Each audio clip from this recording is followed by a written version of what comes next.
हे माँ कटकचंडी शारदीय षोडश उपचार पूजार बेशक्रम आज आपण प्रसिद्ध बगलामुखी बेश दर्शन देउछंती।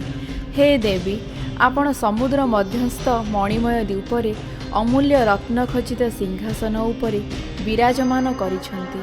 आपण त्रिनेत्रा मस्तकरे अर्धचंद्र शोभा पाउछि तथा आपणक देहर वर्ण पीता।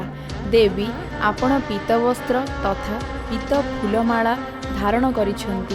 देवी आपण बाम हस्तरे शत्रु वा दैत्यर जीभ को टाणी धरिछंती तथा डाहाण हस्तरे गदा धारण करिछंती। देवी आपण दैत्यर जीभ को टाणी धरिछंती जहार तात्विक अर्थ आपण वाक्शक्ति दायिनी तथा आपण चाहिए शत्रुर वाक्शक्ति हरण करिपारंती एवं भक्तर बाणी रे दिव्यता भरी दियंती। हे कृपामयी बगला आपण हेउछंती 10 महाविद्या मध्यरे अष्टम महाविद्या। शत्रुनाश वाक्सिद्ध वाद विवाद रे विजयी पई आपणक उपासना करा जाए। आपणक उपासना द्वारा शत्रु मानक नाश हुए तथा उपासक जीवन रे सब प्रकार बाधारु मुक्त हुअंती। वैशाख शुक्लपक्ष अष्टमी तिथि रे आपणक जयंती पालन करा जाए।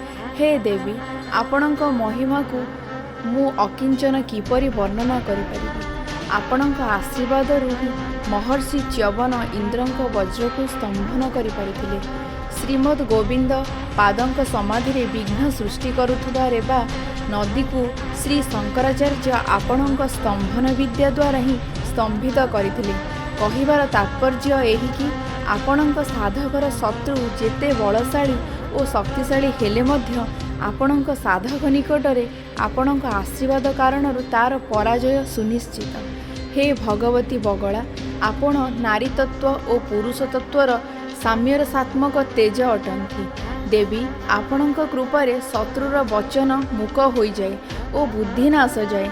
राजा मध्य दरिद्र हो जाती और दुष्टजन माने सत्पुरुष रे परिवर्तित हुअंती। एहीपरि भावे आपणक नियंत्रण समग्र विश्व को नियंत्रित करे।